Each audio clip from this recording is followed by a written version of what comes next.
explicar cuándo empieza la época moderna en el prólogo de Mundo Paz. Entonces habla de lo moderno, ¿no? Y piensa que esta obra es antimoderna. Alcides Arguedas se resiste a escribir con el lenguaje de la época.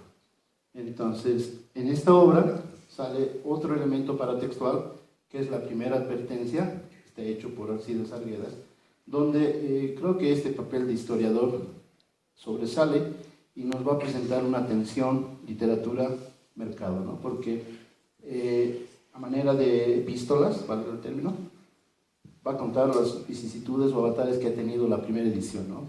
De una manera muy interesante cuenta que este concurso fue lanzado por la familia González y Medina, que al final van a ser los editores, y la que califica es el Círculo de Bellas Artes. Una anécdota muy importante es que su gran amigo Armando Chilveches, en una apuesta entre caballeros, presentan dos novelas para este concurso, se lo dice así. La de Armando Chilveches va a ser la Virgen del Lago, y en este caso sería Raza de Bronce. Por un viaje diplomático, cuenta en esta advertencia, saca de la obra o pide permiso a Alcides Arguedas, y de manera también caballerosa lo hace Armando Chilveches. Pero los que lanzaron el concurso, González y Medina, se niegan a aceptar esta petición de renuncia y quedan empatados ambas novelas, ¿no? Entonces, en esta advertencia, él hace una especie de relato de esta crónica sobre el término de la publicación de la primera edición, 1919, y lastimosamente él ve que hay graves deficiencias tipográficas y errores, ¿no? Y él, como sabemos todos, va preparando Raza de Bronce después de haber hecho su primera novela, Guataguara. Entonces cambia algunos nombres para que no sepan que esta es la obra de Alcides Arguedas, pero la primera edición publica tal cual se presenta al concurso, ¿no? O sea, con los nombres cambiados. Esa sería, digamos, esa advertencia que está en esa segunda edición de Valencia, que luego en la edición de 1944 va a denunciar también estos avatares que ha tenido esta novela, porque parece que tienen la misma suerte en Valencia. La segunda advertencia, que es la que más o menos estoy tratando de decir, lo hace en 1944, y voy a leer algo que dice. El libro volvió a aparecer modesta y oscuramente, en papel de periódico, con tipo minúsculo y ceñido, con ordinaria presentación, como libro paria, hecho por favor y condenado de antemano a pudrirse en el más recóndito sitio de los sótanos editoriales.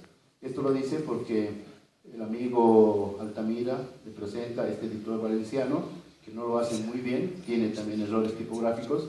Entonces, en algún momento, los estudiosos de Alcides Arguedas ven a esta segunda advertencia como muy furiosa, ¿no? Como que este libro no tiene suerte, y aquí hay una especie de reminiscencia a nuestras tradiciones, no tiene esta suerte para trascender, él cree que va a trascender el país, ¿no es cierto? Luego nos va a hablar en esa misma advertencia, que se traduce al francés por esta suerte de algunos comentarios que hacen amigos españoles allá en Francia, a manera de folletín. También tiene otro avatar esta publicación en folletín, porque el joven escritor mexicano, hasta cierta parte de la publicación desaparece, tienen que contratar a otro, y la novela termina, digamos, no con el sentido que estaba manejando este mexicano. Aquí hay una especie de testimonio de que esta obra no ha sido escrita en 3 meses, menos en 3 años, y en algún momento va a decir en este libro, En la danza de las sombras, que esto le ha llevado casi hasta el último día de sus vidas corregir la novela. El segundo prólogo que trato de relacionar con estos es el prólogo que se hace para la sexta edición, 57 años después, en 1976, a cargo de Porfirio Díaz Machicao, que es un novelista. Esto sale en Presencia Literaria, este es el autor obviamente, donde también hay un rasgo característico en él, que hace prólogos. Entonces hace un prólogo para cuentos de 2 trimas, que es de él. Y lo más importante que rescato de esto es que entre los 3 prólogos que voy a tratar de hilvanar, en el principio hablamos de la modernidad, y hay una especie de develación del indio como parte elemental de alguna nación. Eso va a tener que ver algo con narración, cómo narrar una nación. Y acá es un poquito más suave el prologuista, porque dice que este es un argumento de denuncia, hay algo que tiene que seguir a lo que es el testimonio. Le agrada a él que Alcides Arguedas lance ya el paisaje boliviano como una especie de imagen nacional. Entonces pone acá el inmenso solitario Yimani. Todos sabemos que en la primera parte hay un magnífico cuento, desde mi punto de vista, que habla del grupo del Yimani y con el cóndor. Entonces creo que esa es la relación de donde habla del paisaje. Entonces el prologuista dice que lo mejor que se puede entender de la novela es que Alcides Arguedas, fuera de la temática del indio y esta guerra de razas que más adelante vamos a hablar, menciona que hace ver a Bolivia en la esfera de la América del Sur, o sea, nos muestra, aunque tengamos deficiencias, a través del paisaje. Y el último prólogo que dentro de esta trilogía voy a tratar de desgranar como tensión paratextual es la 9ª edición, 87 años después, que se hace en Caracas por la editorial Ayacucho, y está a cargo de José Edmundo Paz Soldán, que todavía vive, en 1967, donde me parece que hace una especie de parodia de lo que es el historiador Alcides Arguedas, porque el prólogo empieza desde lo que es la época moderna. Acá retomo lo que dice Altamira, porque para este prologuista piensa que Bolivia, la edad moderna empieza en 1880, un año después de la guerra del Pacífico. Entonces hace una especie de recorrido de la narrativa para llegar a entender por qué hace esta novela Alcides Arguedas, y pone en contraposición dos novelas fundacionales también, no tanto así como de Santelo, de Gabriel René Moreno, pero sí Juan de la Rosa, ¿no? Donde cree que Juan de la Rosa ya lanza este término del mestizo, del criollo. Me parece que son tópicos, isotopías que va a manejar para lo que todos creemos que es la novela, ¿no? De oída, que es una lucha racial entre el indio y el hacendado. Y hace una contraposición con Gabriel René Moreno, porque en esta obra, o en este ensayo, Gabriel René Moreno piensa que deberíamos aniquilar al indio, ¿no? Para que no haya una mezcla. Entonces hay esa contraposición para que pueda Bolivia surgir, dice, desde la intelectualidad. En este periodo histórico hay algo que me llama muchísimo la atención, que es que en 1874 Melgarejo dicta la ley de la exvinculación. René Zabaleta Mercado la va a llamar la refundación de la oligarquía. ¿Por qué es importante esto? Porque el prologuista cree que a través de esto, en este periodo de los liberales y los conservadores, sabemos que Zárate Vilca colabora a los liberales, ¿sí? Entonces, después de esta victoria aparece la masacre de Mooza, ¿no? Estos 123 guerreros del ejército boliviano son aniquilados por Zárate Vilca. Se produce la antropofagia. Entonces este canibalismo ve Edmundo Paz Soldán, que toma como temática para denigrar al indio en su novela, ¿no?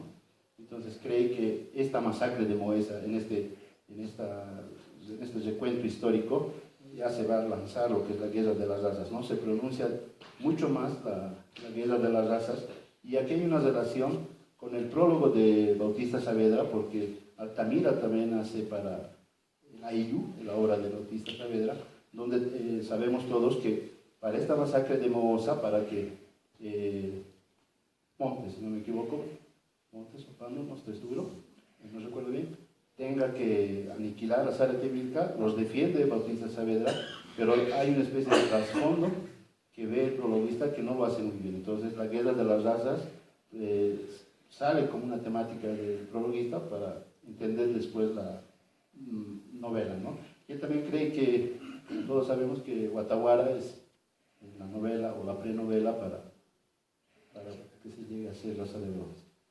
Entonces hay una cita que voy a mencionar del prologuista: así toda su obra puede leerse como la narración lineal de la enfermedad, del fracaso de Bolivia en su intento de constituirse en una nación moderna. Entonces he tratado de reflejar la lectura de tres prologuistas en tres diferentes épocas de una misma novela, de un clásico boliviano, una novela fundacional, en el entendido que hay temáticas que nos hacen ver a una nación en tiempos modernos, es como una relectura de la nación. Aquí voy a citar a Josefa Salmón, quien dice que las relecturas nos sirven también para repensar como nación, ¿no es cierto? En otras palabras, trato de entender que las lecturas de otros lectores, bueno, en términos profesionales, de una novela importante, nos hacen ver que hay nomás un triángulo relacionado con que esta novela ha tratado de no ser moderna, Alcides Arguedas se ha resistido a hacer una novela moderna, ha tratado de plantear el problema del indio, el mestizo, que lo va a tocar en esto de la masacre de Moosa, y Nicomedes también Antelo, donde debería darse el indio para que no haya este cruce intelectual. Y creo que eso lo ha plasmado el prologuista como una intención de Alcides Arguedas.